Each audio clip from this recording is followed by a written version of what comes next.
Welcome to the Wave Strength. Innovative solutions for a secure retirement.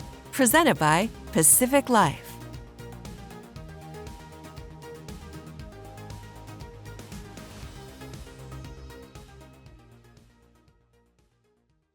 Hello, everyone, and welcome to an exciting LinkedIn Live event presented by Pacific Life.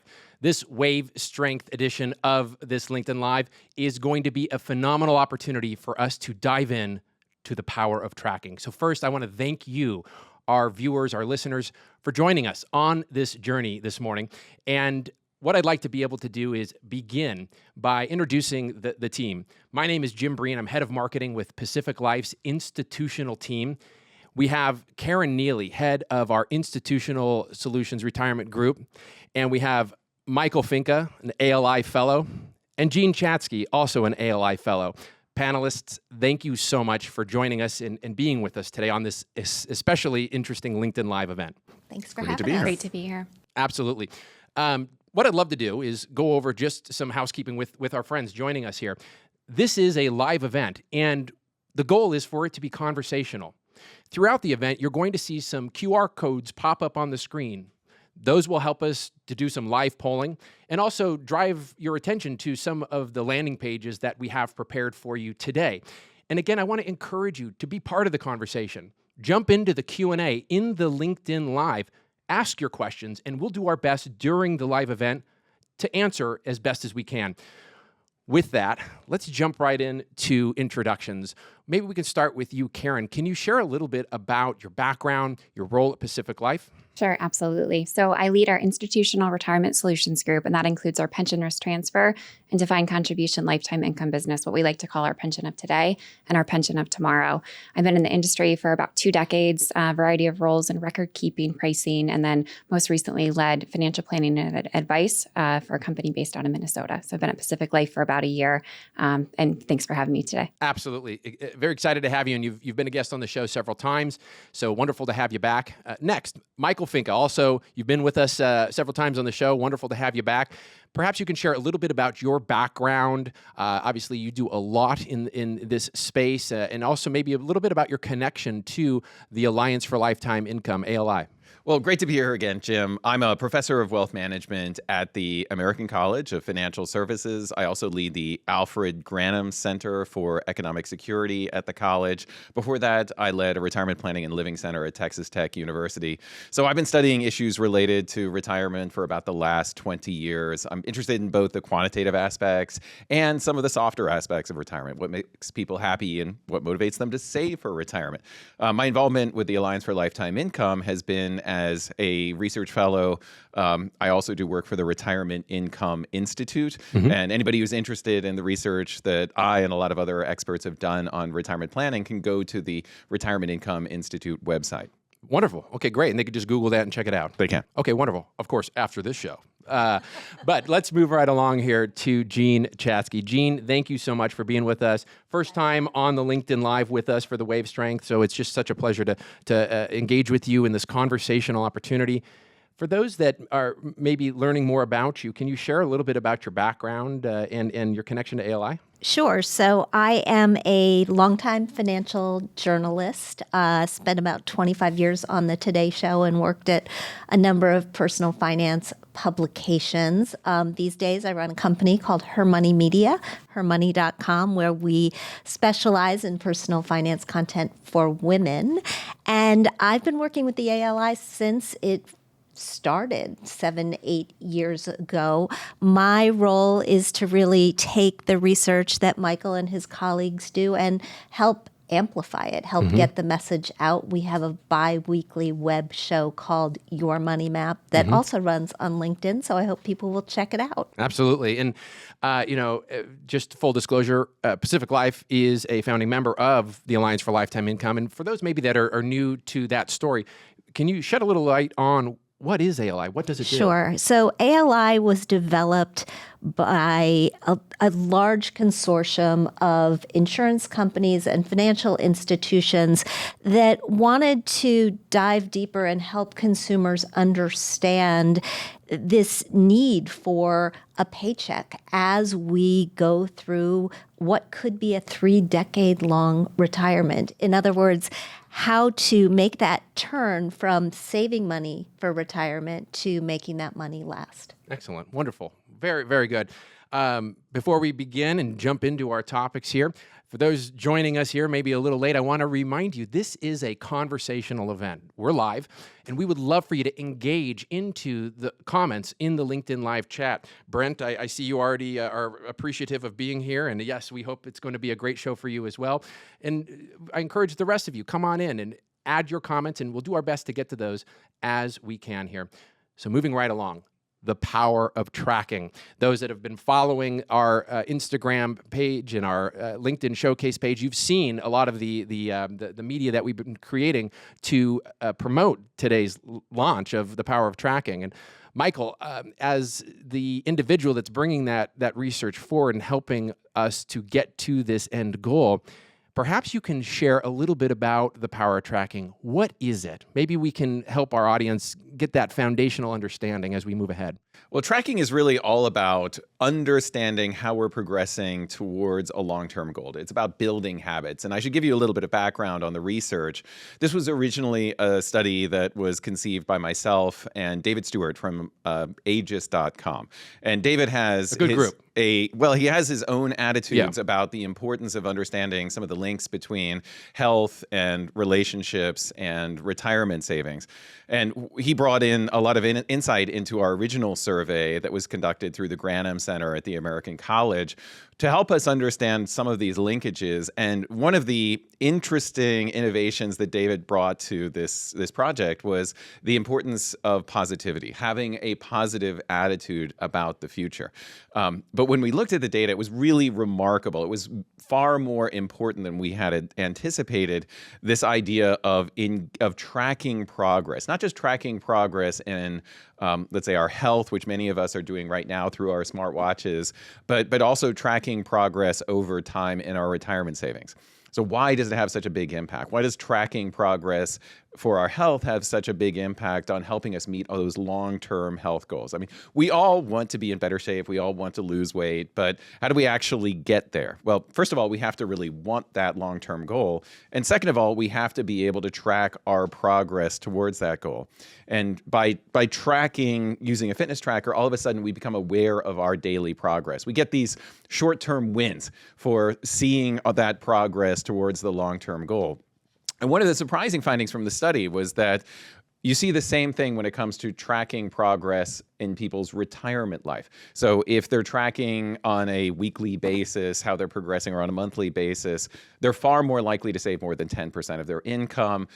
They're far more likely to have more money saved. And it does seem like the tracking instinct it correlates very highly among different types of behavior. So trackers are more likely to have an expanding circle of friends. Trackers are more likely to have to be saving a significant amount of money for retirement. And of course, trackers are more likely to be progressing towards improvement in their long-term health. So seeing these correlations was really surprising. And it provides, I think, a lot of insight into, for those of us who do want to do a better job of meeting our long-term goals, how can we actually get there? That's fantastic. That's fantastic. I remember when you and David came to me not long after we were at the Defined Contribution Institutional Investment Association Innovation Forum, the DECIA Innovation Forum. You said, Jim, we have this idea. And I was just floored right by it. This is so unique. This is so amazing. We need to talk more about this. Well, because anecdotally, we have known that this is true for a long time. More than a decade ago, I cut an article out of Good Housekeeping magazine with the title of something like, "Here is the number one thing that you can do to lose weight."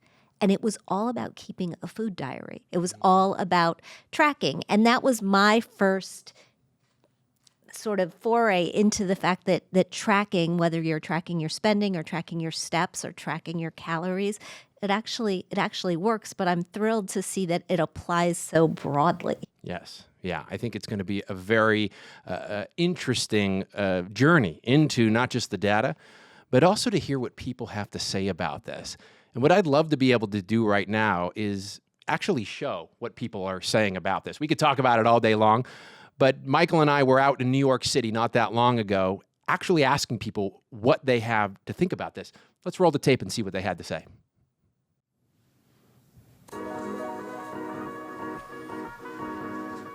I'm Jim Breen. And I'm Michael Finke. And we're in New York City to talk to people about the power of tracking by Pacific Life.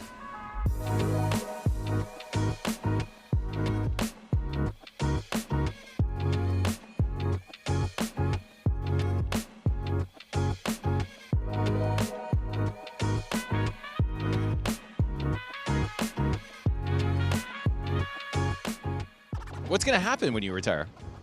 Well, I'm going to need money to live. Life's expensive, especially in New York. When you hear the word retirement, what comes to mind? What feelings do you have when you hear retirement? I won't think of it because it's too far away. Even though it's far away, what does that mean for you? When will you start thinking about it? Now, when you're asking me this question, I'm like, okay, let me think of it. I mean, you pay the bills now, but then once you retire and stop working, something's got to pay the bills. Have you figured out how much money you're going to need when you retire? I have not. No. Do you think a pension makes it easier to figure out how much you can spend every year? Yeah, I guess, because then you've got to work out how much you have weekly or monthly to survive, to buy groceries, to pay for power, to pay for all your necessities. So if you had the option with part of your savings at retirement to buy a pension, do you think that's a good idea? Yeah, I think so. It takes a weight off your shoulders that you know that you've got that money coming in to survive. So if you got a paycheck every week in retirement, is that easier than pulling money out of your savings account? I think so. Yeah. Because like someone's taking care of it, I just like defaultly get money, just like the paycheck. And I'd love to do that because I don't need to think. I cannot plan for like after 5 years, I don't have the plan. And you're asking me like the retirement, it's like next century. What are your thoughts about education in retirement? When do you think that education should begin? I talk about this quite a bit, and I was only talking to Natalie about it the other day in terms of, people come out of school with no idea how to invest money and save money for retirement. It's one of the most important life skills you can gain, right? What are you saving for at this point in your life? I am saving for retirement. I have my 401k, I got my HSA, and I have a Roth, but I had to be convinced to do it all. What convinced you? What was that moment, that pivotal moment? I had this one girl on Instagram who focuses on retirement savings. The government's not gonna give us enough money. We're running out. So I know I have to be my own savior for the future. So the earliest you can start is the best for your future. So start now with any amount of money that you can spare.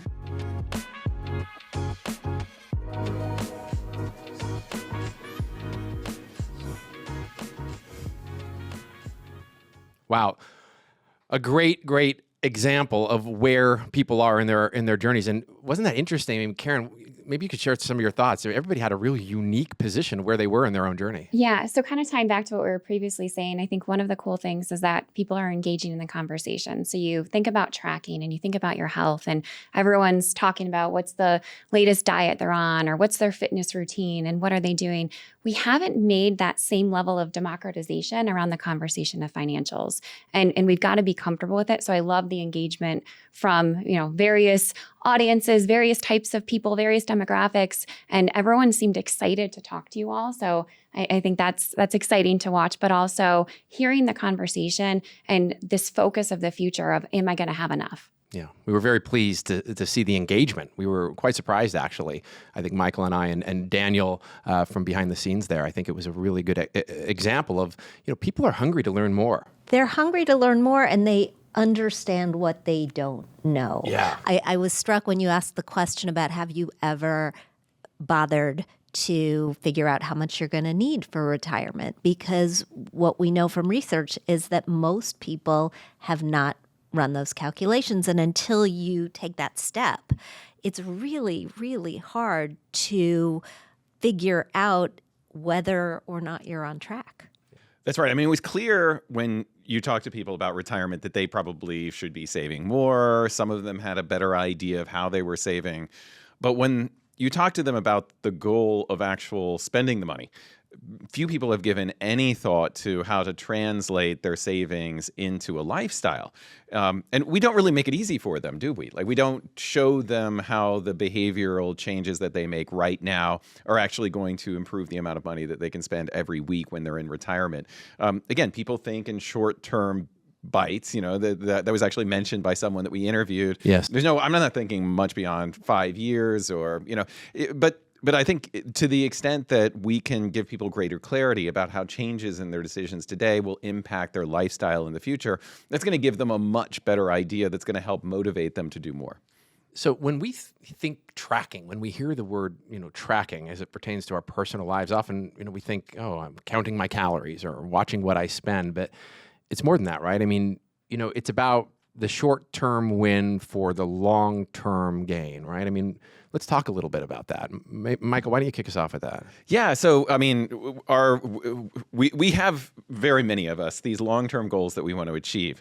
But in order to achieve those long-term goals, we have to make a series of very small decisions in the near term. And oftentimes, it's those decisions that we end up not making. We think maybe next week we're going to start implementing a strategy that's going to help us meet our long-term goals. But we have to find ways to motivate us to make behavioral changes in the short run. The real power here is the power of changing habits. And how can we implement a system that's going to make it easier for us or make it more enjoyable for us to change our habits in the short run? And tracking is a way to do that. And it's really a multifaceted incentive scheme here to track your progress, but also it's great when there are others who are helping you track your progress, or you're on an online forum, or you're maybe part of an app where other people can see your progress, and that creates a certain amount of social pressure, doesn't it?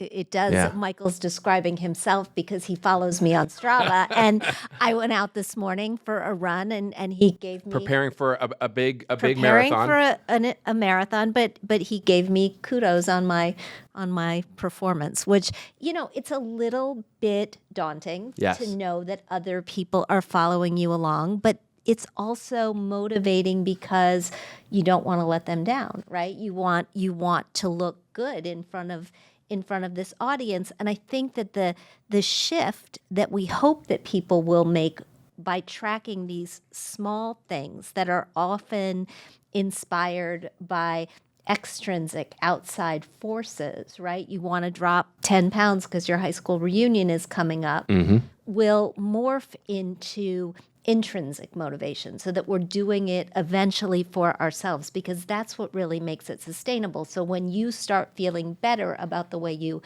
feel, then you're inspired to maintain these changes because they are something that you just wake up feeling better about yourself.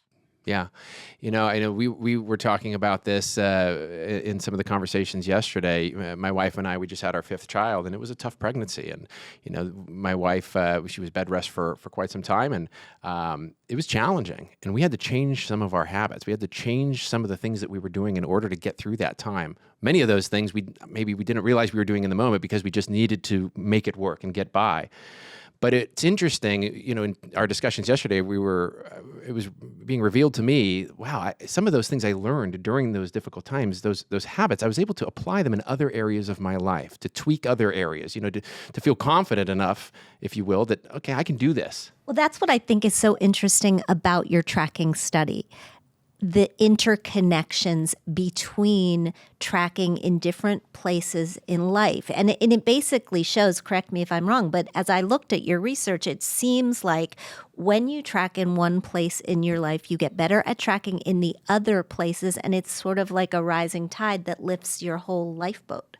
Yeah, that was the real surprise, is that I think by tracking one aspect of your life, you become more aware of your progress towards those long-term goals. And when you become more aware in one aspect of life, it does seem to make you more aware of other aspects as well. How am I progressing, not just in my health, but also in my relationships or in my finances? That awareness seems to be one of the benefits of the process of tracking, that it helps us see more about what is going on in our present and helps us reevaluate our habits. Absolutely. Karen, what are your thoughts? I know from maybe a more educational standpoint, which I know Pacific Life and your team has a lot underway in that regard. Do you have any thoughts? Yeah. So as you are just mentioning, I think in terms of you have these little life off ramps, if you will, where the road is not necessarily perfectly straight, whether it's relationships, whether it's health. You might take that first step in terms of going on that run and tracking towards that big goal, but maybe you've got a step back and you hurt your knee or something happens, or relationshiply something happens. People don't have that same conversation as it relates to, the entire retirement journey. And it's got to be okay that there's some of these off ramps. You might need to take a 401k loan. You might need to borrow money from emergency savings. But if you're bringing attention to the products and services, if you're bringing attention to your portfolio, to your wallet, it's going to help make it easier to get through those road bumps and get back on the track. So I think in terms of the tracking, one, just such a powerful philosophy to bring to this. But also, as we think through the education that we collectively across the industry are bringing, in particular the things that you're doing with ALI, I think it's important for us to not just teach what is this product or what is this investment vehicle, but also the philosophy of why is it important? Why is it okay for us to have conversations about health and life, but it's a little bit taboo still to talk about retirement savings or to talk about financials? How do we bring that and kind of bring the qualitative nature to the conversation, not just the quantitative? This is great. And I want to pause the discussion for a moment and engage with our audience. Again, those just joining us, I want to thank you for being with us. This is a conversational event. We want to hear from you. Jump into the comments, jump in and ask your questions. And we're going to be getting to those shortly. Jen, thank you so much for your feedback on the person on the street videos. We love them too. It was such a great opportunity. Catherine, thank you so much. I'm glad you're here too. Haley, I see your question. We'll get to that in a short time here. But I want to shift gears a little bit. We're going to do some live polling in a minute. And with the panel, we'll discuss the question first. But audience, in a moment, you're going to see a QR code that'll pop up in just a few minutes. And I'd love for you to scan that QR code and you can jump into the polling, add your thoughts, tell us what you think. And then as a group, as a collective group, we can have that conversation about not just what we think, but what you think as well. So to the panel, the first polling question that we'll get to in a moment is, how do you feel about your current retirement strategy?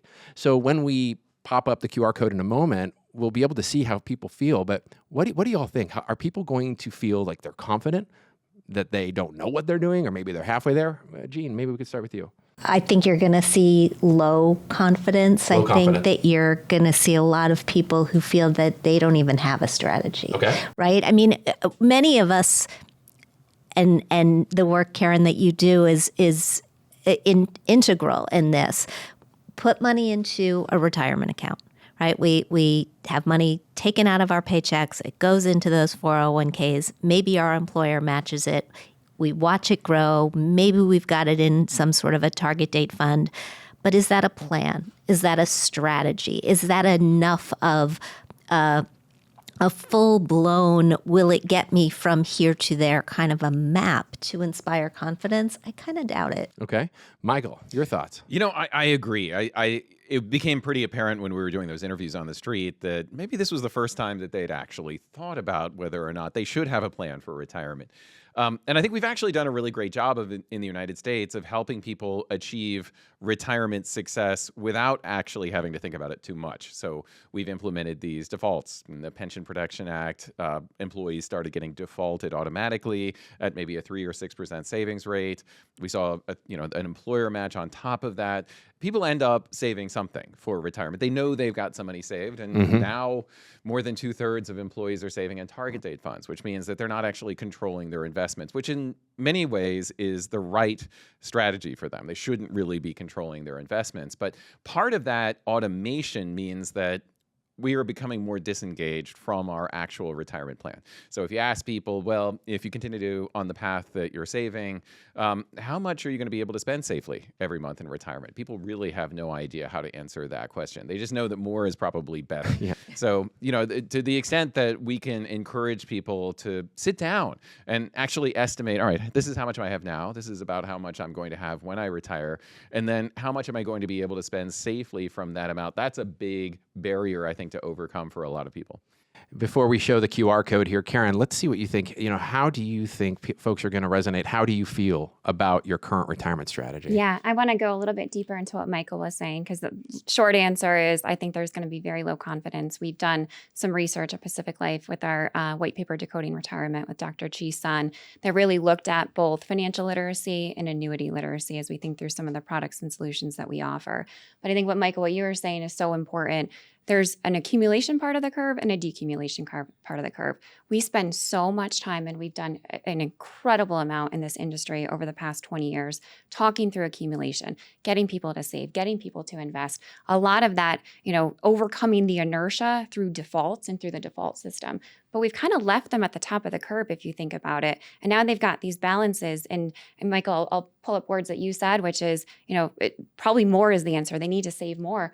What are the verbs that need to come as you're going over that curve? How do you spend? And it's not just spending too much, it's also spending too little, which I think is also a problem that we're trying to address to make sure people are spending the right amount of money and that they're truly enjoying their retirement. So going back to the poll, I think the literacy around this is low, and we've seen that in some of our research. But part of what we're trying to champion is how do we increase that literacy? How do we increase that education so that we're not leaving people at the top of that curve? Excellent. Okay, let's go ahead. Mr. Producer, if you could please show that QR code. And to our audience, you're going to see a QR code pop up. Go ahead and just use the camera feature on your cell phone device and scan it, and you'll jump right into the polling here. And the ability for us to connect live with you is unique because, as we see here, we'll put the polling question up on the screen, and just in a moment here, we'll actually begin to see the feedback here. So I encourage you to scan that QR code and go ahead and join the conversation. And let's see what people have to say. So our question is, how do you feel about your current retirement strategy? And we have the options of great, I am on track, so-so, I'm making headway, or not good, I need help, and last, I have no strategy. I know that you mentioned earlier, Jean, that you think that people will say, I have no strategy. Well, I'm looking at the options. I think we're going to see B, C, and D. I don't know that we're going to see a ton of A. And they're coming in. The answers are coming in here. Yeah, good. So we're starting to get it. I do think, and maybe this is a safe space, everybody. Jean, I don't mean to cut you off, but just to remind our audience, this is anonymous. So feel free to answer. Tell us how you feel. It's an anonymous poll. The defaults that you were talking about do give people the ability to feel that they're making headway, which is great, right? I mean, the fact that we have this ability to take people who wouldn't ordinarily perhaps save for retirement and automate them into a plan that is going to continue to serve them, whether they change jobs or, I think that's amazing. But the question remains, will they know what to do with that money when they're ready to stop working? Fantastic. Michael, what do you see there as the numbers start to change and we're getting these live responses and from our audience? Well, we'll give it another couple minutes here, but it's definitely positive feedback so far on those numbers. But what do you think, Michael? What do you see here? How would I answer it? This is an interesting question for me because I'm a professor of retirement planning. And, I have this general sense that I'm on track, but I feel also that I might be inclined to say so I'm making headway. I think so much of retirement planning is really nebulous that it's hard to, I never sit down and actually map out, maybe using an Excel file, whether or not I'm on track to be able to replace the lifestyle that I have right now. If I was really going to do it right, I'd be able to say A, but am I really doing it as well as I could? Maybe not, actually. Interesting. Yeah, I agree. I think I personally would answer B. My husband's an actuary, so we have the Excel spreadsheet with like 52 tabs of all of the different financial pieces. But I think in terms of our long-term goals, I think we could get to A. That's important. I would probably answer B as well, although I do go through with a financial advisor these calculations on an annual basis, right? So I know where I am and I know that I'm on track, and I still feel like I would not answer great. Yeah. And I think that's important. The fact that here we all are in the industry answering in that same way. There's an anxiety around retirement. Totally. And we don't spend enough time talking about that anxiety that comes with it. And I think even like very well-educated individuals who've been in the industry for a long time are still answering B, because there is a lot of nebulousness to retirement. And there's different factors. How old are you going to live to? Like, what medical expenses are you going to have? What health concerns might you have to deal with? How much of a legacy do you want to leave? So there's all of these different factors that make it so individual to the person. Looking at that, that's Karen, I agree. In fact, I'd go so far as to say I'm probably a B, but a B minus.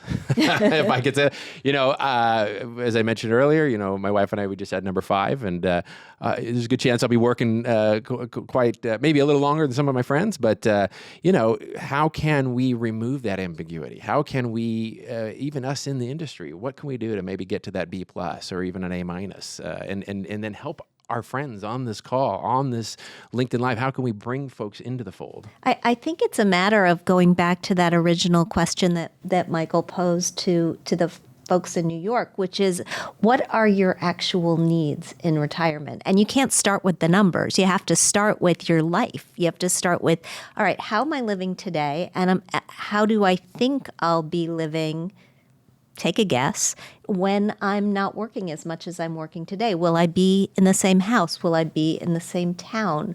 Will I downsize and take some of that money and plow it into my retirement? Am I going to want to travel or start a business? Will I continue to work and earn, as so many retirees, quote unquote, are doing? It's a picture that you have to paint for your life, and then you can start attaching the numbers to it. You brought up a great point here. Liz actually asked, on our chat, and I want to remind the audience, go ahead and add your comments, add your questions into the chat. Liz asks, what tools and programs could we suggest, or any ideas on how people could even just begin? What could they do to just start? This is one of those questions where I kind of wish that there was a Amazon tool or something like that everybody interacted with on a regular basis, that was able to assimilate all of our data. There are tools like that, but was able to, everybody interacted with it on a regular basis so that they could see where they were and what their progress was. And I think one piece of information that we don't get oftentimes in those types of tools, we get progress of the lump sum number, but we don't get progress towards the lifestyle. So we all have this lifestyle that we know we want to be able to replace in retirement. We don't know exactly what that number is going to be, and things like inflation and expenses are going to affect that. But I would love to be able to have more information about how, if I move the needle in one direction by saving more or taking more risk, or even changing my strategy in retirement, how that gets me closer to being able to meet my goal. I think it's what we're lacking here is the clarity about how is that using that word again, but how making decisions today impact how I'm actually going to live in the future. Yeah, Karen, your thoughts on that? Yeah, as you were speaking, I was almost thinking of like Credit Karma, or one of the credit monitoring services, where you can say, oh, if I pay off this credit card balance, this is what my score will look like. Or if I pay off this piece here for the next 6 months, this is what this looks like. And we haven't come up with that magic algorithm as it relates to personal finances and retirement. As your question around what's the first place to start, I often say the employer plan. If you're in a 401k, there's some great products and solutions that could be incorporated into your 401k plan, and in partnership with an advisor, something to think through is that something that you can access? And there's often institutional benefit by that being, institutional pricing within your plan, or just availability to solutions you might not have in the individual space. But I think as you're looking at places to start, kind of goes to the tracking concept, which is, do the original inventory. Where do you have your finances? And I think in some of the people on the street interviews, you heard, I have a 401k, I have an HSA, I have this. Like just that initial inventory of what are your buckets of money and where do you have? And if you have zero, that's okay.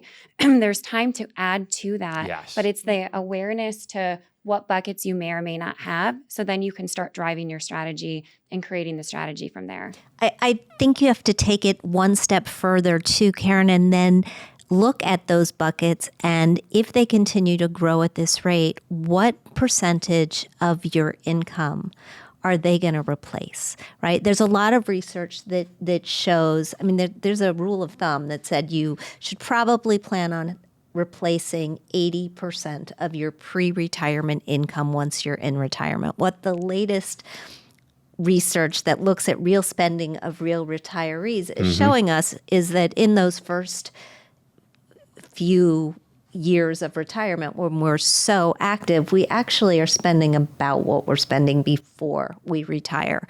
So when you look at your Social Security statement and you see how much of your money, how much of your income that's likely to replace, and you add on the amount that you can potentially draw out of these retirement plans, how close do you get to being able to continue to live the way that you're living today?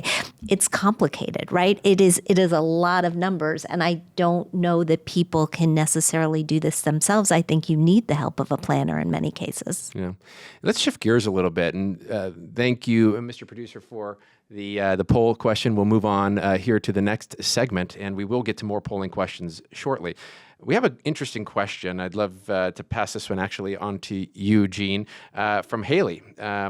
Haley wants to share that she's in her mid-30s, and how can she balance saving for retirement while buying a house and maybe starting a family? Can you share some thoughts about maybe some ways in which she can be prepared for that next stage? These are all trade-off questions, right? And no matter what stage of your financial life you're at, you're going to have trade-off questions. Do I save for retirement, or do I save for college? Do I save for a down payment on a house, or do I pay off my high interest rate credit cards? And I think there are a couple of ways to look at this. You can look at where you're likely to get the biggest return on your money. That's often a good place to start, which means that we're going to try to grab all those employee matching dollars in our retirement plans because that's the best return that we're ever going to get on our money. Then we're going to look at the high interest rate credit card debt that we have, and we're going to wipe that away. And then we're going to look at these other goals that provide us with a small amount of a payoff. I think you have to almost back your way into these numbers and then play with the levers to get to a point where you're comfortable. If you stretch for too much house, you're not going to be able to fund all of your retirement. Yep. If you, let's just put the kids off to the side for a second because my mother always said that if she and my father had waited until they could afford to have kids, to have the three of us, we never would have been born. And I do think, especially if you're stressing about the cost of college, there's an awful lot of truth to that. And I know I'm saying that to a man with 5 children. So, but when you are looking at the different levers that you have to pull, you make choices along the way. Yes. And you and you decide in the moment if this is a year where you have to back off of retirement just a little bit because you have those college bills coming due. Yes, exactly. Do I have to cut down on my caviar collection? There's things of those that, no, it's not something, but it is true. You really have to figure out ways in which you can habit track or use tracking to change habits or to find ways that, okay, I really enjoy that part of my life, but that's just not going to map out. I'm going to have to create some change here in order to get to the destination that I want. And I may not have clear vision of that destination, but I'm definitely going to need to do something to change my current situation. Trade-offs are obviously a part of life. And I'm sure, Jean, you would agree that for younger people today, life might be a little bit more expensive Absolutely. Than it was when we were the same age. And I feel like there are a lot of people who are guilty about the fact that maybe they don't have as much saved as someone else that they've heard of online. It's okay. I think, especially if you have a family early on in life, there are going to be opportunities to increase your savings rate later on in life. There are catch-up opportunities after the age of 50. I would say as long as you're making informed choices about where to push the lever up and where to push the lever down, you don't need to feel guilt about the fact that you're prioritizing different aspects of your life when you're in your 20s and 30s. As Jean said, I think it's kind of a no-brainer to always at least be able to capture every dollar of that employer match and to look for ways to reduce your high-interest debt. But if you don't have $1 million saved by the time you're 40, that's perfectly fine. It's very likely that you're still going to be okay in retirement. And the house is part of your asset base, right? Sometimes I think we put the house off to the side and we don't think about it as what it could be, which is a supplemental retirement savings stash if you actually get to the point where you pay off a mortgage. That's true. That's very true. Let's switch gears here to another point that we've talked about this group. We had a fantastic couple meetings yesterday, and actually we created some great content on the Wave Strength podcast series and also the HerMoney podcast series. And so I want to encourage everybody, when this show is done, head over to YouTube and Spotify and Audible, search HerMoney or the Wave Strength. Make sure you like and subscribe. But one of the things we were talking about is that, people in general, when we grow up, when we're just starting out, we get the car insurance, we get renter's insurance. So people are willing to insure against risk. We insure our homes and jewelry. We've talked about that. And, are people willing to insure their retirement income? Michael, can you kick us off? Well, the science says that we should be. So, we none of us know how long we're going to live. And if we got together and, say, created a long life income club where we all pitched in some money and, we know that some people are going to get unlucky. They're going to die after 10 or 15 years. Some other people are going to live a long time. They're going to live maybe 30, 35, 40 years in retirement. None of us know in advance. So if we don't become part of a long life income club, what we have to do is plan as if we're going to live to maybe 35 or 40 years. But what that means is that we can't spend as much. Yeah. So, mathematically, we simply can't spend as much if we don't become part of a long life income club. So it makes sense. It's actually a puzzle, according to economists, why people don't do that. And the way you become part of a long life income club is that you get together and you buy a financial product and through an insurance company that will provide insurance against that possibility that our retirement is going to be really, really expensive. So that's what insurance is. It protects us against having a major expense that we shouldn't have to bear on our own. So when we buy homeowners insurance, we buy it because there's a chance that our home could burn down, and that would have a big financial impact. In retirement, we all face this risk that retirement could be really expensive if we live a long time. So we can, through an insurance company, we can pay to get rid of that risk. We pool it with other retirees, and what that allows us to do is spend more every year and worry less about the possibility of running out. Yeah. Karen, do you have thoughts on that? Yeah. So I love that question and your answer, because I don't think we talk enough about the solutions that are available, which truly are an insurance policy against longevity. Yeah. It's an insurance policy against outliving your money. And then enables you to have the conversation of how should I spend my money and what is that right amount? So if we can think about it like homeowners insurance, like car insurance, like life insurance, people are leveraging these solutions. Why are we not having that same level of conversation as it relates to retirement? Absolutely. I think we are starting to have that conversation, but I think it's a foreign language to many people. I mean, the products that we're talking about are annuities. They come in a lot of different shapes and sizes. They're confusing to many consumers who haven't really gotten to the point where they understand them or how they work. And for that reason, we don't sort of dig in and talk about them enough. Describing them, as you just did, as income insurance, an insurance policy against longevity, I think makes sense. I also think it starts to make sense to people when you talk about the fact that Social Security is actually an annuity. It's an annuity with an inflation rider, which is great. And helping people understand that this will bring them a paycheck that will continue for the rest of their life.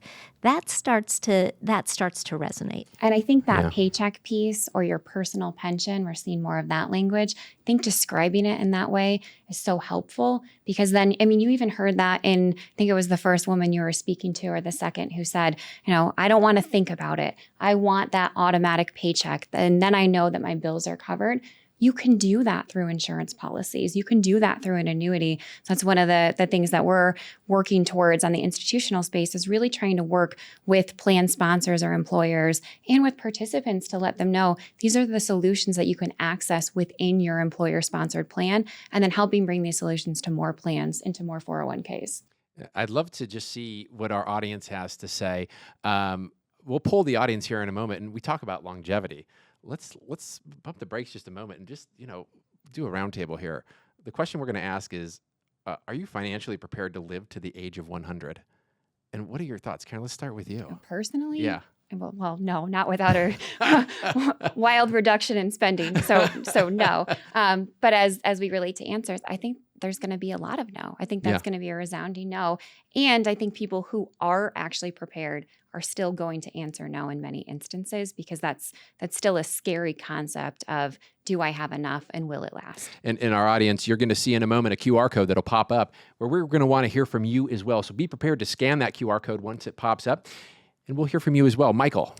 Well, I mean, I'm going to answer this like an actuary, and I'm going to lose all our audience. But if you think of it, my husband's watching. Yeah, okay. Well, I'm going to grab my pillow and take a little nap here.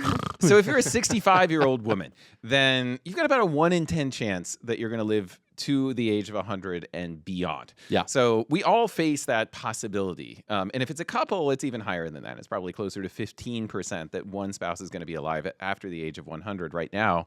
And who knows, if there's some sort of advancement in pharmacy or medicine, it may be that a higher percentage of people live beyond the age of 100.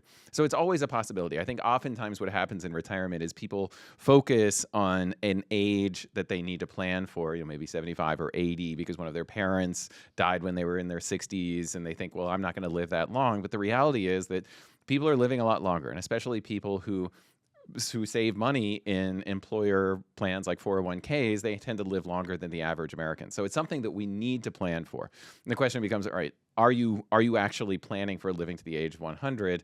I think I am, but one of the reasons I am is because I have a blended retirement strategy that incorporates investments or products that are going to last and as long as I'm alive. They're going to provide an income for me. So whether it's Social Security or pension income or annuity income on top of that, I know that money is going to last even if I live to the age of 100.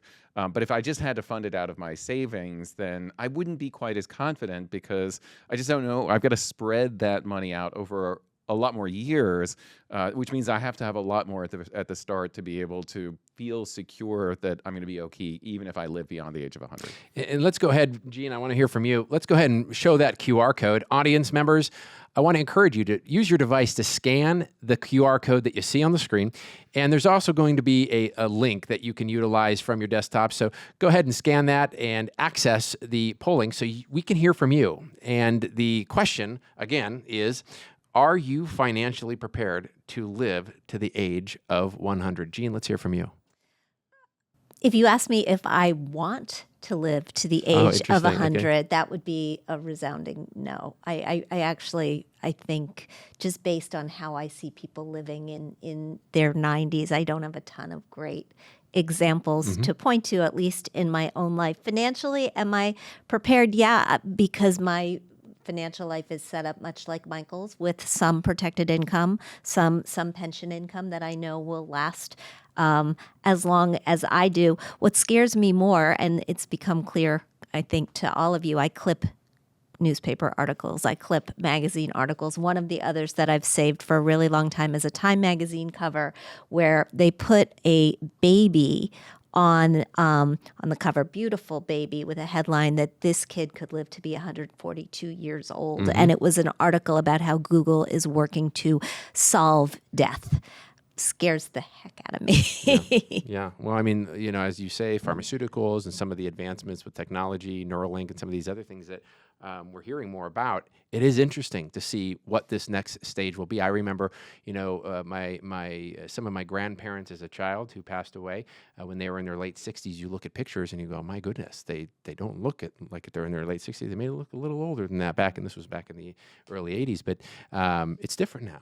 We look at my folks in their early 80s, and they're running around doing all these things, and they got 44 grandkids, I think now, if you can believe it.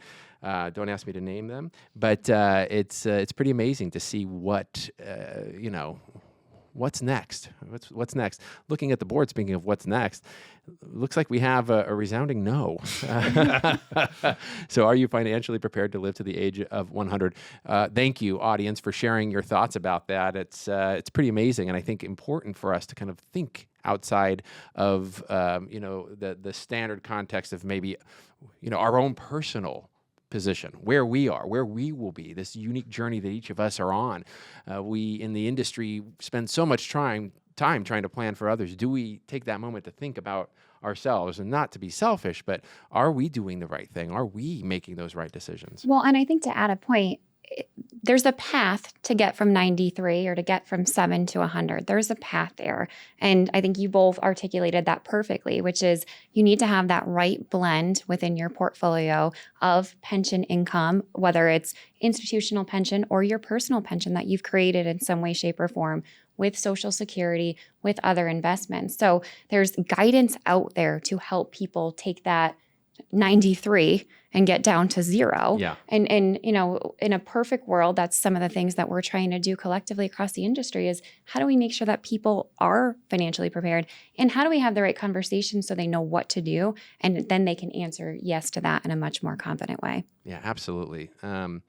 Well, as we start to wrap up here, first I want to thank the panel, each of you, and we'll get to our goodbyes in a moment.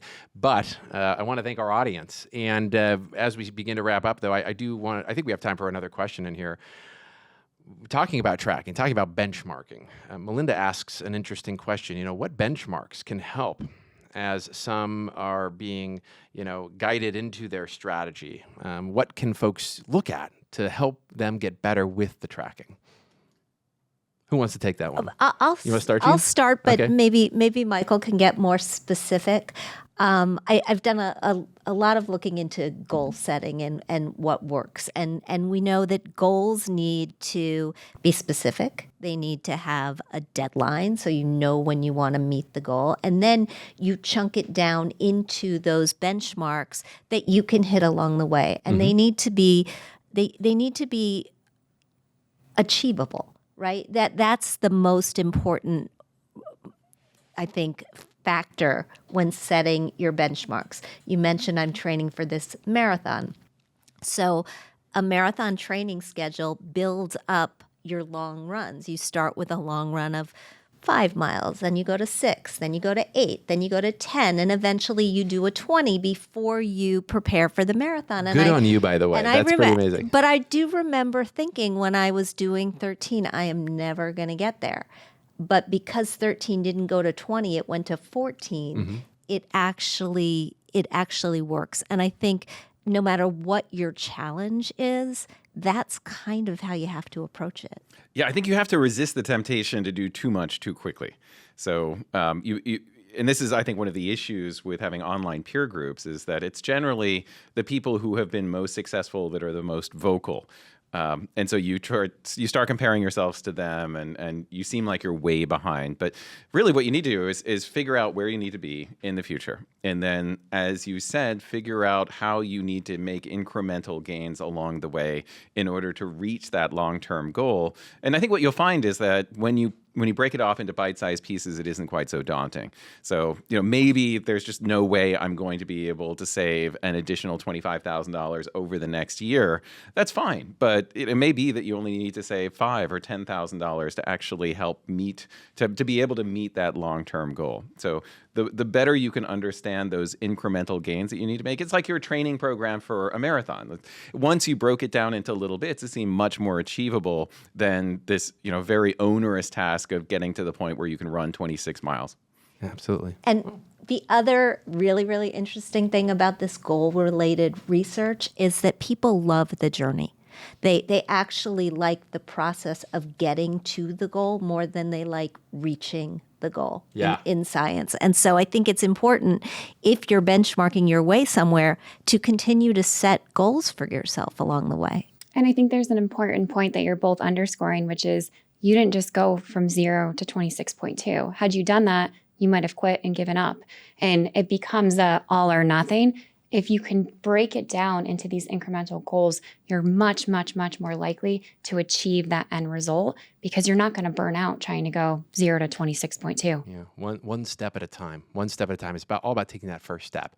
And boy, talking about taking the first step, thank you, each of you, for taking this first step at the launch of The Power of Tracking. I'm really grateful, Karen, Michael, Jean, for taking time out of your busy day, frankly, to come and join us here in this session. So, Karen, thank you. Michael, thank you. And Jean, thank you. Pleasure to be here. Yeah, absolutely. And I also want to take a moment to thank our audience. Thank you for joining us today. What an amazing opportunity to spend time with you, have a conversation. I want to thank those that asked those questions. Those that we weren't able to get to, we will get to those offline. And again, thanks for joining us in the polling. Let's go behind the scenes, too, because I want to give a big thank you to our team that helped put this event together. Our team of Anthony, Daniel, Kevin, Mark, Lisa, and Casey. Also, Mike Oler with the help in preparing a lot of the research organization for this. Big wave to that team. Thank you, guys and gals, all of you helping us out. And thank you. And we'd love to do this again. I think we're gonna talk more about this in the future. Wonderful.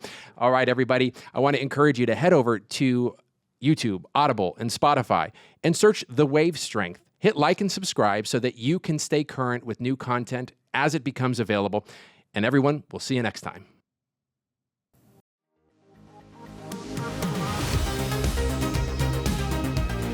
This has been another episode of The Wave Strength, presented by Pacific Life. Don't forget to catch us on YouTube and make sure to subscribe. Although this webinar is presented by Pacific Life, the opinions and views expressed are those of the hosts and participants and do not necessarily reflect Pacific Life's views on any of the topics discussed. Unless otherwise noted, Pacific Life is unaffiliated with any other individual or company mentioned. Pacific Life is a product provider. It is not a fiduciary and therefore does not give advice or make recommendations regarding insurance or investment products. Pacific Life, its affiliates, its distributors, and respective representatives do not provide any employer-sponsored qualified plan administrative services or impartial advice about investments, and do not act in a fiduciary capacity for any plan. Pacific Life refers to Pacific Life Insurance Company and its subsidiary, Pacific Life and Annuity Company. Insurance products can be issued in all states except New York by Pacific Life Insurance Company, and in all states by Pacific Life and Annuity Company. Product availability and features may vary by state. Each insurance company is solely responsible for the financial obligations accruing under the products it issues. Guest speakers are solely responsible for the content of their presentations and do not necessarily represent the opinions of Pacific Life and its affiliates. The views expressed in this presentation are those of the authors and presenters. They are subject to change at any time. This webinar was recorded on